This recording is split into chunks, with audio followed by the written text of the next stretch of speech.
किशन एक गांव में दूध बेचता था। उसके पास 2 भैंस थी।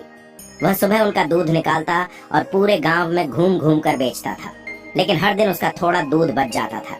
जब वह दूध बेचकर वापस आता तो रास्ते में शिव जी के मंदिर में चला जाता और सारा दूध शिवलिंग पर चढ़ा देता था। यह उसका रोज का नियम था। एक दिन उसका मित्र मिला लेखपाल। उसने किशन से पूछा, अरे तू इतनी मेहनत से पूरे गांव में दूध बेचता है, फिर जो दूध बच जाता है उसे शिवलिंग पर क्यों चढ़ा देता है? बाकी लोग तो थोड़ा सा दूध पानी मिलाकर चढ़ता है। तू भी ऐसा किया कर और बाकी बचे दूध को जमा कर घी निकाल कर बेचकर तुझे बहुत फायदा होगा। किशन ने कहा, भैया मैं पूजा पाठ नहीं जानता, मैं तो भोले बाबा की भक्ति करता हूँ। मैं अनाथ हूँ और इन्हें अपना पिता मानता हूँ, इसीलिए इन्हें दूध चढ़ाकर इनकी सेवा करता हूँ। भोलेनाथ की कृपा से मेरी गुजर बसर मजे से हो जाती है। लेखपाल उसे बहुत समझाता है, लेकिन वह नहीं मानता और हर दिन सारा दूध शिव जी पर चढ़ा देता था। एक दिन किशन मंदिर में दूध चढ़ा रहा था। तभी मंदिर के पुजारी ने कहा, बेटा हर दिन तो महादेव का अभिषेक दूध से करता है, तेरी क्या मनोकामना है जिसके लिए तो ये सब कर रहा है? किशन ने कहा, मुझे भोलेनाथ से कुछ नहीं चाहिए, मैं पूजा पाठ तो जानता नहीं हूँ।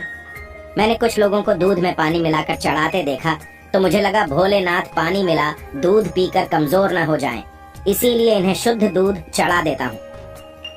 यह सुनकर पुजारी बाबा हंसने लगे।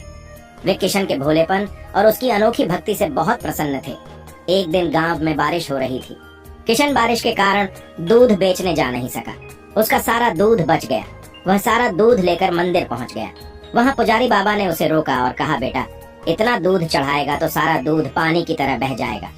तब किशन ने कहा, लेकिन बाबा ये तो मेरा रोज का नियम है, मैं इसे कैसे छोड़ सकता हूँ? मैं यह दूध घर वापस नहीं ले जा सकता हूँ। तब पुजारी बाबा ने कहा, तू इस सारे दूध की खीर बनाकर भोलेनाथ का भोग लगाकर गांव में बांट दे, इससे तुझे बहुत पुण्य मिलेगा। किशन को पुजारी की बात अच्छी लगी।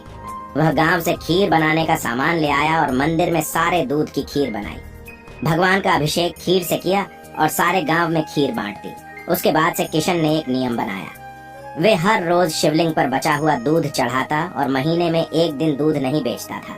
सारे दूध की खीर बनाकर भगवान का भोग लगाकर गांव में बांट देता था। इधर कैलाश पर्वत पर भगवान भोलेनाथ ने माँ पार्वती को सारी बात बताई। तब पार्वती जी ने कहा, महादेव आपका यह भक्त कभी आपकी पूजा नहीं करता, कभी आपका नाम नहीं लेता, केवल दूध और खीर से अभिषेक करने से आप उससे प्रसन्न हो गए।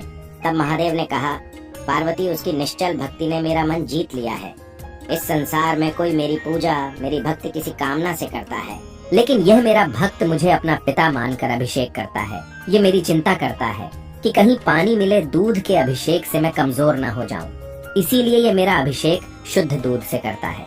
तब पार्वती जी ने कहा, महाराज हमें इसकी परीक्षा लेनी चाहिए। भक्त की परीक्षा लेने के लिए महादेव और पार्वती जी ने सेठ सेठानी का भेष लिया और किशन के घर पहुंच गए। महादेव ने किशन से कहा, दूध वाले हम हर दिन तुम्हारा सारा दूध दुगुने दाम पर खरीद लेंगे और तुम्हें पूरे गांव में भागना भी नहीं पड़ेगा। हमारे नौकर यहीं से दूध ले जाएंगे और यहीं तुम्हें उसका मूल्य दे देंगे। यह सुनकर किशन ने कहा, ठीक है सेठ जी, लेकिन मैं सारा दूध नहीं दे सकता। मेरी भैंस जितना दूध देगी उसमें से थोड़ा सा मैं भोलेनाथ के अभिषेक के लिए रखूंगा, बाकी आप चाहें तो खरीद सकते हैं। तब पार्वती जी ने कहा, हमें तो बहुत दूध चाहिए, तुम सारा दूध दे दो, भले ही दाम 4 गुना ले लो। तब किशन बोला, नहीं मैं अपने भोलेनाथ को भूखा नहीं रख सकता। तुम दूध लेना हो तो लो, नहीं तो चले जाओ। ये सुनकर सेठ सेठानी वहां से चले गए और कुछ दूर जाकर एक गरीब ब्राह्मणी का भेष बनाकर बैठ गए। किसान जब सारे गांव में दूध बेचकर मंदिर जा रहा था, उसे किसी के रोने की आवाज आई। वह पास गया तो ब्राह्मणी बैठी रो रही थी। किशन ने पूछा तो उन्होंने बताया, मैं और मेरे पति कई दिनों से भूखे हैं, हमारे पास खाने को कुछ नहीं है। यह सुनकर किशन ने अपना सारा दूध ब्राह्मणी को दे दिया। उन्होंने सारा दूध पी लिया।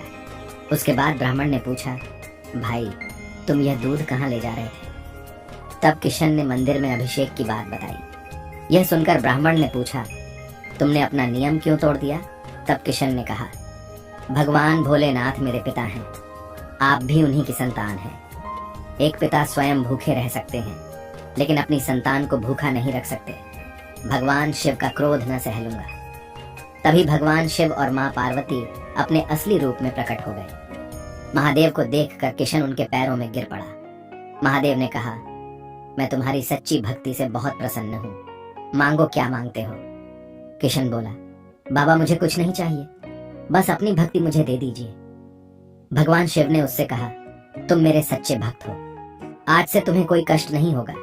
तुम इस संसार में रहकर मेरी भक्ति करते रहोगे और मरने पर तुम्हें मोक्ष की प्राप्ति होगी। यह कहकर भगवान शिव और माँ पार्वती अंतर्ध्यान हो गए।